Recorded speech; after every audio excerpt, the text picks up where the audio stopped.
وہ مصروفیت کسی فائدہ مند کام کی ہو یا آخرت میں فائدہ دینے والی چیز کی ہو، لیکن لک بزی، ہر کوئی کسی نہ کسی چیز میں مصروف ہے، اور اس مصروفیت کا بہانہ کر کے وہ اپنے آپ سے بھی غافل ہے اور اپنے آس پاس کے لوگوں سے بھی، اپنے گھر والے، عزیز، دوست، رشتہ دار، ان کی ذمہ داریاں، ہر چیز کو یہ کہہ کے ٹال مٹول کی نظر کر دیا جاتا ہے کہ ہم بہت مصروف ہیں۔ جتنی جتنی ایسی بیکار قسم کی مصروفیت بڑھتی جا رہی ہے، انسانوں کے اندر بہت سے ذہنی مسائل بھی جنم لے رہے ہیں۔ لوگوں میں دلچسپی لینے کی بجائے زیادہ دلچسپی اپنی ذات یا اپنے کام یا اپنے ہی خاندان میں ہوتی۔ کہا یہ جا رہا ہے کہ کسی بھی آبادی کے تقریباً 5% لوگ لازمی طور پر ڈپریشن کا شکار ہوتے ہیں۔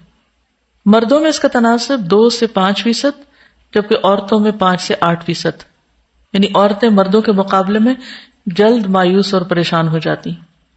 عالمی ادارہ صحت کی رپورٹ کے مطابق دنیا کی تمام بیماریوں میں ڈپریشن کو ایک بیماری کے طور پر ڈائگنوز کیا گیا، 1990 تک چوتھے نمبر پہ تھا، اور آئندہ آنے والے برسوں یعنی 2020 تک اس کا نمبر دوسرا ہو جائے گا، یعنی کہ جو انسانوں کے لیے کلر کی حیثیت رکھتا ہے۔ اور آج آپ دیکھیں کہ بچے بچے کو ڈپریشن کا مرض ہے، اتنا عام یا کامن یہ لفظ ہو گیا ہے کہ کوئی ڈھکی چھپی بات نہیں رہی۔ یہاں تک کہا جاتا ہے کہ بعض بچے جو ماں کے پیٹ میں وہ بھی ڈپریشن کا شکار ہوتے ہیں، تحقیق یہاں تک بتا رہی ہے۔ اس سے آپ اندازہ لگائیں کہ انسان اللہ سے دور ہو کر، اپنی زندگی کے مقصد سے دور ہو کر کن مصیبتوں اور کن مشکلات میں گھرے چلے جا رہے ہیں۔ ڈپریشن ایک ایسی ذہنی بیماری ہے جو مریض کی زندگی کے تمام معاملات کو بری طرح متاثر کرتی ہے۔ ڈپریشن کی علامات مریض کی ذہنی پیچیدگی اور حالات کی نوعیت کی بنا پہ مختلف ہو سکتی ہیں۔ یہ کیفیت ہوتی کیا ہے؟ مثلاً اب آپ اپنے آپ کو بھی ڈائگنوز خود کریں۔ ڈپریشن کی کیفیت میں مریض غم کے موقع پر اپنی پرانی یادیں تازہ کر کے رونے لگتا ہے، یعنی کسی نے چھوٹی سی کوئی بات کہہ دی تو صرف اس بات کو نہیں مائنڈ کرتا، بلکہ پرانی جتنی بھی باتیں ہوتی ہیں نا وہ بھی اس کے ذہن میں گردش کرنے لگتی ہیں اور ان کو یاد کر کر کے روتا رہتا ہے، فلاں موقع پہ فلاں نے میرے ساتھ یہ کیا۔ مثلا آپ تھوڑے سے بیمار ہوئے، سر درد ہوا، آپ نے کسی سے کہا کہ ذرا مجھے گولی لا دو، یا کہا چائے بنا دو، تو اس نے سنی انسنی کر دی، تو اس کے بعد آپ کی کیفیت کیا ہوگی؟ روئیں گے؟ صرف اس بات پہ روئیں گے کہ مجھے چائے نہیں بنا کے دی، یا کوئی اور بھی بات یاد آئے گی پیچھے سے؟ اور پھر کتنی دیر تک اس کا شکار رہیں گے؟ یہ ڈپریشن کی علامت ہے، کیونکہ وہ اندر بھرا ہوا ہے، مریض ہیں آپ، تو اس کو بس تھوڑے سے نا ہلاوے کی ضرورت ہوتی ہے، یعنی کسی بھی چیز سے چھڑنے کی ضرورت ہوتی، اور پھر وہ آپ کے اوپر طاری ہو جاتا ہے۔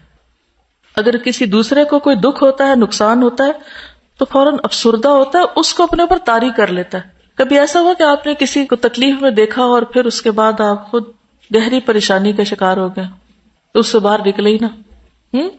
اچھا، اب اپنے آپ کو ڈائگنوز کرتے جائیں۔ آپ اپنے آپ کو مارکس دے سکتے ہیں کہ آپ 1% ڈپریشن کا شکار ہے، یا 5 یا 10 یا 100%، کتنا، لیکن علامات میں آپ کو بتا رہی ہوں، ٹھیک ہے؟ بعض مریض چہرے پر تو مسکراہٹ سجائے پھرتے ہیں، مگر زندگی کو فضول سمجھتے ہیں اور ہمیشہ مایوسی کی باتیں کرتے ہیں۔ کبھی آپ کا کسی ایسے شخص سے واسطہ پڑا جو ہر وقت مایوسی کی باتیں کرے؟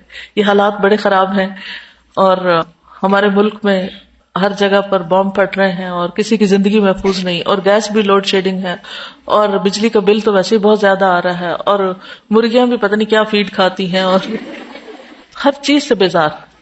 تو جب اس قسم کے لوگوں سے واسطہ پڑتا ہے تو ان کی باتیں ہمارے اوپر بھی اثر انداز ہوتی، پھر ہم بھی خوف کا شکار ہوتے، پریشانی کا شکار ہوتے ہیں۔ جب میں کینیڈا میں تھی تو ظاہر ہے واپس آنا تھا، اور آنے کی جب تیاری ہوتی تو میں کسی سے بھی ذکر کرتی کہ واپس نہیں جانا، وہاں نہیں، وہاں آپ کو کچھ ہو جائے گا، یا یہاں آنے کے بعد بھی ہر طرف خوف کی باتیں، خوف کی باتیں۔ لیکن جب میں نے اپنے نگاہ سے جائزہ لینا شروع کیا تو میں نے کہا کہ ٹھیک ہے، اگر ایک جگہ ایک حادثہ ہوتا ہے تو اس کو جنرلائز تو نہیں کیا جا سکتا، یعنی اس کا یہ مطلب نہیں کہ ہر جگہ ہی وہ ہوگا، اتنے لاکھوں لوگ رہ بھی رہے ہیں، تو ہم کیوں چیزوں کو اپنے اوپر طاری کر لیتے ہیں؟ یہ چونکہ اندر کمزور ہوتا ہے نا، تو جیسے جسمانی بیماری میں کیا ہوتا ہے کہ جب آپ کے اندر امیونٹی لو ہو جاتی تو چھوٹی سی بات بھی آپ کے اوپر، یعنی کوئی چھینک بھی مارے تو آپ بھی چھینکنے لگتے ہیں، فوراً آپ پہ بیماری اثر کرتی۔ لیکن اگر آپ اندر سے مضبوط ہیں تو ٹھیک ہے، آپ پر اثر ہو سکتا ہے، مگر اتنی جلدی نہیں ہوگا۔ تو اسی طرح جو آس پاس آپ کے ڈپریشن کے مریض ہوتے ہیں اور منفی باتیں سوچتے ہیں، وہ ہر وقت ایک ہی بات کیے چلے جاتے ہیں، ایک بات کو کئی دفعہ دہراتے، پھر آپ کی بھی سوچ وہی ہونے لگتی. تو بعض لوگ بظاہر دیکھنے میں خوش نظر آتے ہیں لیکن اندر سے وہ بہت دکھی ہوتے ہیں، ان کو اسمائلنگ ڈپریشن ہوتا ہے. وہ ڈپریشن کو اسمائل کر کر کے ہلکا کرنے کی کوشش کرتے ہیں لیکن وہ اندر سے سخت دکھی، غمگین اور پریشان رہتے ہیں. جسے پھوڑا بنا ہوا ہوتا ہے نا، تو ذرا سا چھیڑو تو بہنے لگے گا، یہی ان کا حال ہوتا ہے. بعض مریض رونے سے اجتناب کرتے ہیں کیونکہ وہ اپنے آپ کو ویک ظاہر نہیں کرتے، لیکن جب وہ اپنا رونا کنٹرول کرتے ہیں تو ریئیکشن غصے اور چڑچڑے پن کی شکل میں ہوتا ہے. چڑچڑے ہوتے ہیں اور غصہ کرتے ہیں، چھوٹی چھوٹی بات پہ اتنا فلیئر اپ ہو جاتے ہیں کہ انسان پریشان ہوتا ہے کہ یہ چھوٹی سی بات ہی اتنا برا ریئیکشن، آخر ایسی کیا بات.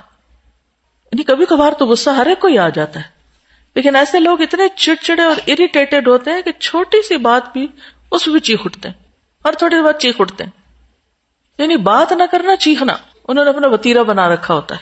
کبھی بچوں پہ چیختے ہیں، کبھی شوہر پہ چیختے ہیں، کبھی نوکروں پہ، کبھی کسی پہ. انسانوں کی طرح بات ہی نہیں کرتے. ایسے بھی لوگ دیکھنے میں آئے ہوں گے آپ کے. ہر وقت وہ غصے کا شکار رہتے ہیں، پھر کچھ رونے دھونے کا شکار رہتے ہیں، کچھ غصے کا. یعنی نارمل انسان نہیں ہے. These are all abnormalities. اس کا یہ مطلب نہیں کہ انسان کو کبھی غصہ نہ آئے، رونا نہ آئے. نہیں، رونا آنا طبعی بات ہے، آتا ہے، آنا چاہیے. غصہ بھی آنا چاہیے، لیکن یہ نہیں کہ سارا دن انسان اس کیفیت میں، یا دن کا زیادہ حصہ اس کیفیت میں ہو. کبھی کبھار کی تو بات اور ہے. ٹھیک ہے. پھر اسی طرح کچھ اور علامتیں ہوتی ہیں جیسے نیند کی کمی، انسومنیا کا شکار ہو جاتے ہیں. بعض لوگوں کا وہ ڈپریشن ان کی جسمانی بیماریوں کی شکل میں نکلتا ہے. بعض لوگ نشہ آور دوائیں یا چیزیں استعمال کرتے ہیں تو ان کو ماسک ڈپریشن ہوتا ہے. یعنی انہوں نے اپنے آپ کے اوپر ایک ماسک چڑھایا ہوا ہوتا ہے اور اس سے وہ اس کو کنٹرول کرتے ہیں. بعض لوگوں کا وزن بڑھنے لگتا ہے، بعض کا کم ہونے لگتا ہے. بعض لوگ موڈی ہو جاتے ہیں، بہت زیادہ موڈی. بعض لوگ مایوسی کا شکار ہو جاتے ہیں، زندگی سے مایوس ہو جاتے ہیں اور وہ ہر وقت موت کی باتیں سوچتے ہیں. بعض لوگوں کا دھیان پر خودکشی کی طرف ہو جاتا ہے اور وہ اپنے آپ کو ختم کر دیتے ہیں. بعض لوگ ہر وقت جوکس کرتے رہتے، دوسروں کو ہنسانے کا کام کرتے رہتے ہیں، یعنی اب نارمل قسم کی حرکات کرتے رہتے. وہ کوئی بات سیدھی نہیں کرتے، نہ ان کو طریقے سے کوئی بات کرنی آتی. بعض لوگ بہت اتار چڑھاؤ کا شکار ہوتے، یا بہت خوش، یا بہت لو، درمیان میں نہیں ہوتے. یہ ساری ذہنی بیماریاں ہیں، یا جذباتی بیماریاں کہہ لیں، یا نفسیاتی بیماریاں کہہ لیں، کچھ بھی کہہ لیں. جب ایسی بیماریاں کم از کم 1-2 سال تک مسلسل ہوتی رہیں تو ان کا برابر علاج کرنا چاہیے. تو اب چند سمٹمز میں ہلکی ہلکی پھر ریوائز بھی کر دیتی ہوں اور بتا بھی دیتی ہوں. اپنے آپ کو چیک کریں، کیا دن کا زیادہ حصہ افسردگی اور اداسی میں گزرتا ہے آپ کا؟ کیا آپ کو ہر وقت اندر سے کوئی غم اور دکھ لائق ہے کہ خوش ہونے والی بات پہ بھی خوش نہیں ہو پاتے؟ زندگی بس ایک بوجھ بن گئی. تو اپنے آپ کا جائزہ لیجیے. کسی کام میں دل نہیں لگتا، ایک شروع کرتے ہیں، بور ہو گئے، چھوڑ کے اس کو، چلو یہ کر لیتے ہیں، وہ ادھر ادھورا پڑا ہے، ادھر وہ کر لیتے ہیں، کچھ بھی مکمل نہیں کرتے. نہ پڑھائی مکمل کرتے ہیں، نہ ہی کوئی اور دنیا کا کوئی کام شروع کریں اس کو مکمل کرتے ہیں. ہر چیز ادھوری ہے، زندگی ادھوری. پھر ایک گلٹی کانشیس رہتے ہیں ہر وقت کہ جیسے کوئی گناہ کیا ہوا ہے اور وہ ان کے دماغ پر سوار رہتا ہے، اور اس کی وجہ سے بعض اوقات بے اعتمادی کا شکار ہو جاتے ہیں. اور کیا کرنا، ہم اس قابل ہی نہیں. کوئی ان کو کام دیا جائے، ہم غریب اس قابل کہاں، ہم یہ نہیں کر سکتے، ہم وہ نہیں کر سکتے. کچھ کرنے کو تیار نہیں، کیونکہ وہ اتنا انڈر ایسٹیمیٹ اپنے آپ کو کرتے ہیں، اور یہ بھی مایوسی کی ایک شکل ہوتی ہے. پھر بعض لوگ ذہنی اور جسمانی طور پر ہر وقت تھکاوٹ کا شکار رہتے ہیں، کیونکہ یہ اتنے زیادہ خیالات غلبہ پا لیتے ہیں کہ وہ دل بھی پریشر میں رہتا ہے، اور پھر وہ جو خون پمپ کرتا ہے وہ پورا ایک سسٹم ان کا اسی قسم کا بن جاتا ہے. کبھی بھوک کم ہو جاتی ہے ان کی، کبھی نیند کم ہو جاتی ہے، کبھی زیادہ ہو جاتی ہیں دونوں چیزیں. اوور سلیپ کرتے ہیں، سوئے رہتے اٹھنے کا نام نہیں لیتے، یا کبھی کھاتے رہتے بھوک نہیں ختم ہوتی ان کی، کبھی کچھ نہیں کھاتے. تو یہ بھی اس کی علامتیں. پھر سستی، کاہلی. تو یہ چیزیں جو ہیں ان کی بھی اصل میں بنیادی وجہ جو ہوتی ہے وہ ماحول اور حالات اور آس پاس کی جو چیزیں ہیں اس کے علاوہ ان کے اندر کیمیکل امبیلنسز ہوتے ہیں. یہ کیمیکل امبیلنسز کہاں سے جنم لیتے ہیں؟ کوئی ڈاکٹر اگر یہاں بیٹھی ہو تو بتائیں. جی بتائیے. کیمیکل امبیلنسز ڈپریشن کی ایک وجہ بنتے ہیں، تو وہ کیوں ہوتے ہیں جسم میں؟ باڈی کا جو نظام ہے وہ اس طرح سے چلتا ہے کہ جو چیزیں ہم سوچتے ہیں یا جس طرح کی زندگی ہم گزارتے ہیں اس کے مطابق ہمارے اندر جو چینجز ہیں، ہمارا جو میٹابولزم ہے، ہمارے اندر جو ہارمون سیکریٹ ہو رہے ہیں، جو گلینڈز ہمارے جسم کے اندر کام کر رہے ہیں، وہ سب ان خیالات سے اور ان تھاٹ سے متاثر ہوتے ہیں. اگر ہم کسی بھی چیز کو منفی طور پر لیتے رہتے ہیں، یعنی ہم نیگیٹو تھنکنگ کا شکار ہیں، تو اس کے نتیجے میں ہماری باڈی کے اندر ایسے ہارمون سیکریٹ ہوتے ہیں جس کی وجہ سے ہمارے برین پر افیکٹ ہوتا ہے، اور ہم یعنی مسلسل اندر جو ہمارا بایو کیمیکل سسٹم ہے وہ سارا خراب ہو جاتا ہے، جس کی وجہ سے ہمیں مختلف قسم کی جسمانی بیماریاں بھی لاحق ہو جاتی ہیں اور ذہنی بیماریاں. اسی طرح بعض اوقات کچھ حادثات ہوتے ہیں زندگی میں، کچھ ایسے واقعات پیش آتے ہیں کہ جو ذہن اور دماغ پر اتنا گہرا اثر ڈالتے ہیں کہ ان کی تصویر دماغ سے ہٹتی نہیں. پھر شیطانی وسوسے جو ہوتے ہیں اس کو بار بار خیالات کو لا کر کوئی خواب ایسا دیکھ لیا یا کوئی واقعہ ایسا دیکھ لیا، کسی کے سامنے کوئی قتل ہو گیا یا کوئی چور آ گئے یا کوئی زلزلہ آ گیا یا کوئی اور اس طرح کا اس نے حادثہ دیکھ لیا، کوئی ایکسیڈنٹ روڈ پہ دیکھ لیا، تو وہ پھر کیا ہوتا ہے، بار بار ان کے دماغ میں اس کی تصویر آتی ہے، اور وہ جب آتی ہے وہ ان کے پورے سسٹم کو ہلا کے رکھ دیتی. تو اس طرح صرف وہ خود نہیں بلکہ وہ اثرات ان کے بچوں کے اندر، ان کے نسلوں تک منتقل ہونا شروع ہو جاتے ہیں. یعنی ڈپریشن بعض اوقات وراثت میں آتا ہے. ماں باپ اگر اس کا شکار ہے تو بچوں کے اندر اس کی علامات ظاہر ہو جائیں گی. تو یہ صرف ذہنی نہیں، پھر ایک جسمانی بیماری بھی بن جاتا ہے. اسی طرح بعض اوقات کسی کی بے وفائی، کسی کا دھوکہ دینا، کاروبار میں شراکت میں کسی کو نقصان پہنچ جانا، رشتہ داروں کی طرف سے، والدین کی طرف سے محبت کا نہ ملنا، توجہ نہ ملنا، یہ ساری چیزیں پھر انسان کے اندر پریشانی ظاہر کرتی. پھر انسان بعض اوقات کسی شخص کی جدائی سے اتنا زیادہ متاثر ہو جاتا ہے کہ باقی سب کچھ اس کو بھول جاتا ہے. دیکھیے کسی بھی پیاری چیز کی جدائی انسان کے دل پہ اثر ضرور ڈالتی، نیچرل سی بات ہے. کیا نبی صلی اللہ علیہ وسلم جب مکہ چھوڑ رہے تھے تو آپ اداس نہیں ہوئے؟ کیا یوسف علیہ السلام جب اپنے والد سے جدا ہو گئے تھے تو ان کے والد پریشان نہیں ہوئے تھے؟ یہ ساری چیزیں ہمارے اندر اللہ نے رکھی ہیں، ہمیں یہ دکھ دیتی ہیں، لیکن ان کی زندگیوں میں ڈپریشن نہیں تھا، ہم ڈپریشن کا شکار ہو جاتے ہیں. ان کی زندگیاں موسٹ پروڈکٹیو ہو گئی سارے غموں کے باوجود، اور ہماری زندگیاں نان پروڈکٹیو ہو گئی. یعنی غم، حادثے، پریشانیاں، دکھ، بے وفائیاں، مالی نقصان، جانی، یہ ساری چیزیں قرآن نے خود بتا دی کہ یہ پیش آئیں گی، لیکن اس کا حل ڈھونڈنا ہے. ہمیں اپنے آپ کو ان کے حوالے نہیں کر دینا، ہمیں بیکار نہیں بننا، ان ساری چیزوں کو ایک ٹریگر بنا دینا مزید کام کرنے کا. اسی طرح بعض اوقات لوگ ڈائگنوز تو کر لیتے ہیں کہ ہمیں ہے بیماری، اس کو مانتے نہیں ہیں. اگر آپ کسی سے بھی یہ کہیں تو مجھے لگتا ہے کہ تم کچھ ڈپریشن کا شکار ہو، تو لوگ کیا کہیں گے، ہیں تم نے مجھے گالی دے دی، میں ڈپریشن کا شکار ہوں. مانتے نہیں. تو جو بیمار بیماری کو ہی نہ مانے اس کا علاج کہاں سے ہوگا؟ علاج ہی نہیں ہوتا. جی میں یہ کہہ رہی تھی کہ ہم سب ہر بیماری کو ایکسیپٹ کرتے ہیں. کسی کو ہارٹ ڈیزیز ہوتی ہے یا کوئی بھی جسم میں بیماری ہوتی ہے، فوراً ہم 10 لوگوں سے پوچھتے ہیں، ہر جگہ چلے جاتے ہیں. لیکن اگر کسی کو ذہنی بیماری ہوتی ہے، اس سے کہتے ہیں کہ آپ سائیکریٹسٹ کے پاس جائیں، تو وہ ایک تو اس بیماری کو ایکسیپٹ نہیں کرتا. آپ کیسے یہ سوچ سکتے ہیں کہ آپ کا جسم تو بیمار ہو سکتا ہے، آپ کا ذہن کیوں نہیں ہو سکتا؟ It's a part of a body, اور وہ ہوگا. اور دوسری بات جو ابھی آپ کہہ رہے تھے کہ مشکلات اور یہ، تو مجھے ہمیشہ یہ آیت یاد رہتی ہے، نمال اسری یسرا، کہ ہر مشکل کے ساتھ پیرالل آسانی. جس وقت مجھے کوئی مشکل آتی بس میں یہ سوچتی ہوں کہ میرے لیے کوئی آسانی پیرالل چل رہی ہے، بس مجھے اس کو تلاش کرنا ہے. صحیح.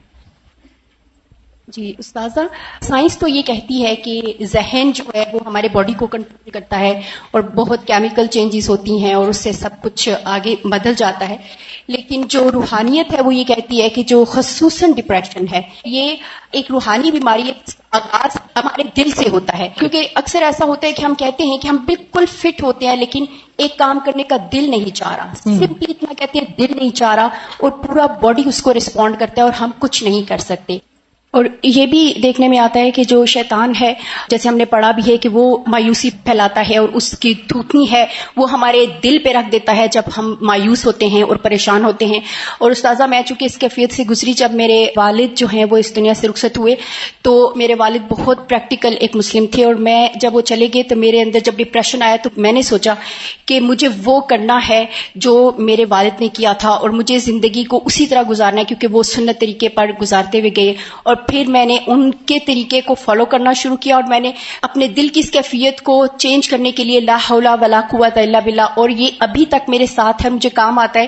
جیسے ہی مجھے پریشانی لگتی ہے یا ڈپریشن، کیونکہ ڈپریشن یہ نہیں ہوتا کہ ہر وقت کسی کے اوپر سوار ہے، کبھی کبھی یہ وقتی طور پہ بھی آتا ہے، تو ہم جیسے ہی تعوذ پڑھنے کے بعد ہم لا حول ولا قوت الا باللہ کا ورد کرتے ہیں، ہماری مایوسی ختم ہونے لگتی ہے اور ایک دم سے آپ کے باڈی میں ایک نئی انرجی آتی ہے اور آپ کا دل آپ کے باڈی کو کنٹرول کرنے لگ جاتا ہے. ٹھیک ہے. تو بات میں یہ کر رہی تھی کہ یہ ایک بیماری ہوتی ہے جس کو عام طور پر لوگ ماننے کو تیار نہیں ہوتے، لہذا اس کا علاج کرنے کی طرف بھی نہیں آتے. ذہنی امراض میں یہ ایک بڑی بیماری ہے. اس سے زیادہ بڑی بیماریاں بھی ہوتی ہیں کہ جو انسان کو بالکل ہر چیز سے غافل کر دیتی ہیں، جیسے مکمل طور پر پاگل پن کا دورہ پڑ جاتا ہے، مستقل طور پر لوگ پاگل ہو جاتے ہیں، یا پھر اس میں کچھ کمی بھی ہوتی ہے. مینیا ایک بیماری ہوتی ہے جس میں انسان بعض اوقات بہت گندی زبان بھی استعمال کرنے لگتا ہے. اسی طرح بعض لوگ جو ہیں وہ وقتی طور پر ڈپریشن کا شکار ہوتے ہیں، پھر اسٹرگل کر کے اس سے نکل آتے ہیں. بعض لوگ مستقل طور پر بیمار پڑ جاتے ہیں. تو صحت مند مومن جو ہے وہ جسمانی طور پر بھی صحت مند ہوتا ہے، روحانی طور پر بھی اور ذہنی طور پر بھی. یہ بات تو آپ نے سنی ہوگی کہ خالی ذہن جو ہے شیطان کا گھر ہوتا ہے.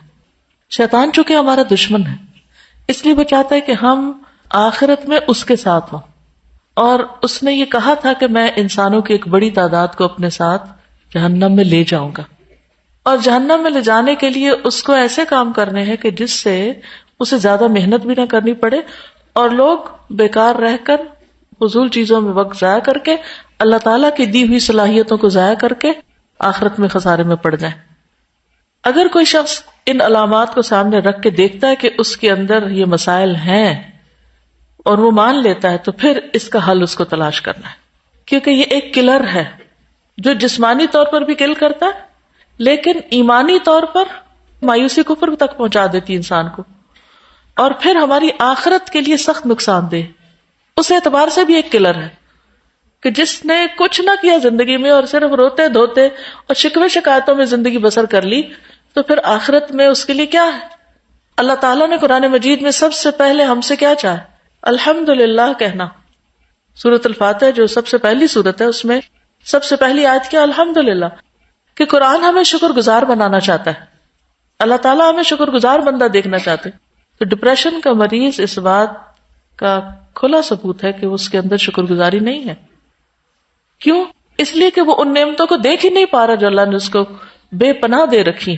وہ صرف ان چیزوں پہ رو رہا ہے جو اس سے چلی گئی ہیں، یا ان کو کوئی نقصان پہنچ گیا، یا اس کی زندگی میں کوئی حادثہ آ گیا اور وہ اس سے باہر نہیں نکل پا رہا.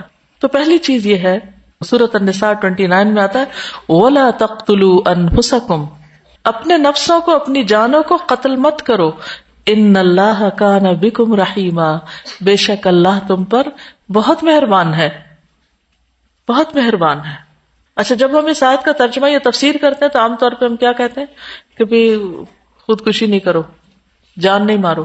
لیکن یہ جو خاموش کلنگ ہے اور اپنے آپ کو ہم ہلاک کیے جا رہے ہیں بیکار رہ کے، یہ بھی قتل کرنا ہے. جب ہم کچھ کر نہیں رہے، ہم پروڈکٹیو نہیں، تو کل ہی کر رہے ہیں نا، اپنے آپ کو ضائع کر رہے ہیں. ہم دنیا میں بھی زندہ لاش بن کے پھر رہے ہیں. یہ لفظ سنا ہوگا، زندہ لاش. ایسا غمگین اور پریشان اور مایوس انسان جس کی آنکھوں میں بھی ایک اداسی ہے اور جس کی باتوں میں بھی اور جس کے ذہن میں بھی اور سوچوں میں بھی وہ زندگی سے بیزار ہے، اس کے پاس کوئی کام نہیں، وہ اپنے آپ کو، اپنے ایک ایک قیمتی لمحے کو ضائع کیے چلے جا رہا ہے. تو اس حال میں نہیں رہنا، یہ اپنے آپ کو قتل کرنا ہے. تو اپنے لیے بول کے کہیں کہ مجھے اپنے آپ کو قتل نہیں کرنا، مجھے اپنی زندگی پیاری ہے، مجھے اس دنیا سے کچھ کر کے جانا ہے، میں بیکاری میں وقت نہیں گزاروں گی، میں اپنے دشمن شیطان سے لڑ کے اس کو گرا دوں گی اور میں وہ سب کچھ کروں گی جو میرا رب مجھ سے چاہتا ہے کہ جس کام کے لیے اللہ نے مجھے پیدا کیا ہے اور جو صلاحیتیں اور طاقتیں اللہ نے مجھے دی ہیں میں ان کا بھرپور استعمال کروں گی.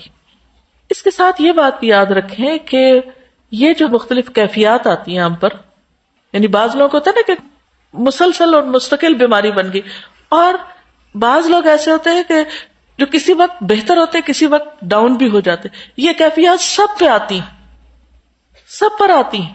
اس کو ایکسپٹ کر لیجئے کہ یہ اونچ نیچ ہوگی طبیعت میں، موڈ میں، کبھی ذہنی تھکاوٹ، کبھی جسمانی تھکاوٹ، کسی کا رویہ کچھ. حدیث میں آتا ہے کہ مومن کی مثال گندم کے خوشے کی سی ہے. مثل المؤمن مثل السنبلہ، جو کبھی گرتا ہے کبھی سنبھلتا ہے.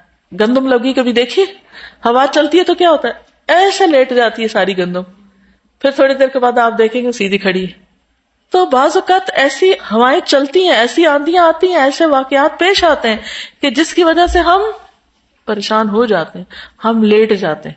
لیکن لیٹے نہیں رہنا، پھر اٹھ کے بیٹھ جانا ہے، مقابلہ کرنا ہے، اس کا علاج کرنا ہے.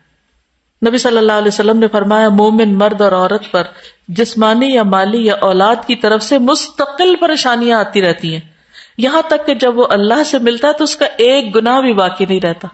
اگر آپ کو اس بات کی پریشانی ہے کہ آپ بہت گناہگار ہیں اور پتہ نہیں بخشش ہوتی یا نہیں، تو یہ پریشانی بھی آپ کے گناہوں کی معافی کا ذریعہ ہے، اس سے بھی معافی ہو رہی ہے، اس لیے ہوپ فل رہیے. تو پھر اس پر قابو کیسے پائیں؟ اسلامک پرسپیکٹو کیا ہے؟ ڈاکٹر تو آپ کو دوائیوں پہ لگا دیں گے، آپ کو صلاح دیں گے. حل کیا ہے؟ کرنا کیا ہے؟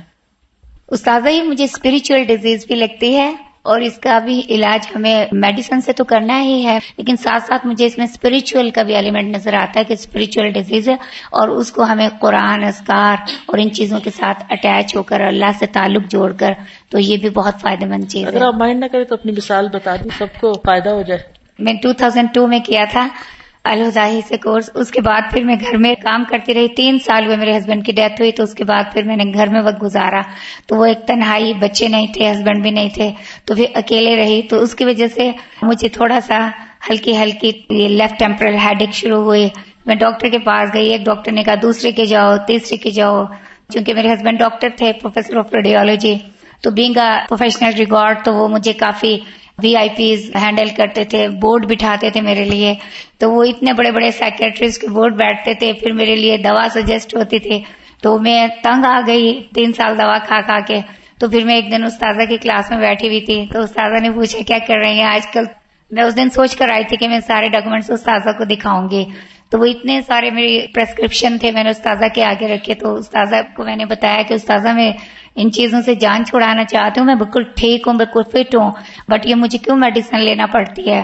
تو مجھے وجہ نہیں سمجھ میں آ رہی تھی کہ سب کچھ میرے ساتھ کیوں ہو رہا ہے، کیونکہ وہ تنہائی تھی، اکیلے تھی، گھر میں کوئی کام نہیں، کاج نہیں، کچھ نہیں. استاذہ نے مجھ سے 1-2 سوال پوچھے، آپ کی ایکٹیویٹیز کیا ہیں صبح سے شام تک؟ میں نے کہا استاذہ بس سوتی ہوں اور کھانا کھاتی ہوں، سو جاتی ہوں. استاذہ نے پھر پوچھا زرینا آپ صبح سے شام تک کرتی کیا ہیں؟ میں نے کہا استاذہ سوتی ہوں، سو جاتی ہوں. استاذہ نے پھر تیسری دفعہ پوچھا، تو پھر استاذہ نے کہا صبح سے آپ مجھے یہاں نظر آئے الہدا میں، اور آپ نے 8 دن تک روزانہ مجھے سلام کرنا ہے اور میرے آگے سے گزرنا ہے. اس کے بعد پھر میں جب لینا تھی نا ان چیز کی، تو پھر میں اگلے دن صبح اٹھی تو مجھے ایک دم استاذہ کی بات یاد آئی کہ کام تو مجھے کچھ کرنا نہیں ہے، تو میں بھاگوں استاذہ کے آگے سے گزروں اور سلام کروں. حالانکہ کوئی کام تو نہیں تھا یہ، لیکن میں صرف اس لیے 8 دن آئی کہ میں نے استاذہ کے آگے سے گزرنا ہے، استاذوں کو سلام کرنا ہے.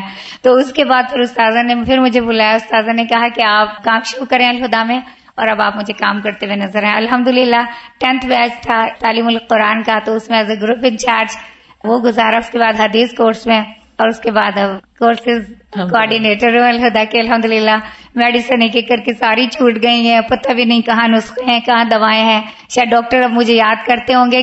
اب میں کبھی کبھی سوچتی ہوں کہ جو لوگ وہاں پہ بیٹھے ہوئے تھے، I am one of them, میں ان میں سے ایک تھی.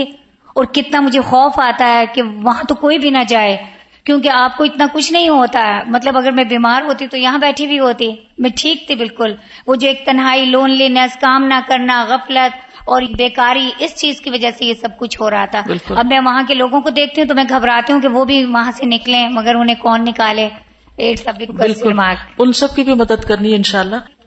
اب دیکھیے کہ انہوں نے قرآن پڑھا، قرآن پڑھنے کے بعد ظاہر ہم سب کو کہتے ہیں کہ جہاں جہاں آپ ہیں وہاں جا کے اپنا کام شروع کریں. انہوں نے بتایا تھا کتنے آپ نے 6 ایئرس کام کیا. انہوں نے کہا کہ انہوں نے اپنے ہاتھ سے کتنے الٹرا ساؤنڈ کیے تھے؟ تقریباً 5 لاکھ کے قریب الٹرا ساؤنڈ انہوں نے کی اپنے ہاتھ سے. اور مسلسل کام کیا اور بہت مصروف تھی. اور ہسبینڈ کی ڈیتھ ہو گئی، تنہائی کا شکار ہو گئی، کام بھی چھوڑ دیا. حالانکہ قرآن پڑھا ہوا تھا سب کچھ، لیکن آہستہ آہستہ وہی لگتا ہے نا چیزیں چھٹتی جاتی ہیں ہاتھ سے، ایک چیز چھٹی دوسری چھٹی اور انسان گرنا شروع ہو جاتا ہے. تو اس کے لیے بہت ضروری ہے کہ وتواصوا بالحق وتواصوا بالصبر. جس دن پہلے دن میں نے ان کو دیکھا اور ان کے ہاتھ میں اتنی ساری ڈاکٹرز کے نسخے اور دوائیاں، اور بتانے لگی کہ تقریباً 1 لاکھ روپے سے شاید زیادہ کی دوائیاں انہیں 1 مہینے میں کھانی پڑتی ہیں، اور پھر بھی علاج نہیں ہو رہا. اور میں صرف ان کی باتیں سنتی جا رہی تھی کہ یہ کیا ہو رہا ہے. تو مجھے ہمیشہ ایک بات یاد آتی ہے، اور آپ سب بھی یاد رکھیے. اللہ سبحانہ وتعالیٰ قرآن پاک میں فرماتے من اعرض عن ذکری فإن له معیشۃ ضنکا، جو میرے ذکر سے منہ موڑے گا میں اس کے لیے زندگی تنگ کر دوں گا. اللہ نے ہمیں کام کے لیے پیدا کیا، اپنی کتاب دی ہے تو کتاب کی خدمت بھی ہمارا کام ہے. اگر ہم سب کچھ پڑھ لکھ کر گھر بیٹھ جائیں تو اعرض عن ذکری میں شامل ہو جائیں گے، تو خلاصہ کیا ہوگا، نتیجہ کیا ہوگا؟ معیشت ضنکا. سب کچھ ہوتے ہوئے بھی. میں نے ان سے پوچھا کہ آپ کے گھر میں خدمت گار کتنے؟ انہوں نے بتایا ایک فوج ہے پوری. ایک بندے کے اوپر اتنے خدمت گار لگے ہوئے ہوں تو اس کے پاس تو کوئی کام ہی نہیں ہوگا. تو ایسی صورت میں اللہ نے اتنی نعمتیں کیوں دی ہیں؟ کچھ کرنے کے لیے دی ہیں نا. تو جب ہم وہ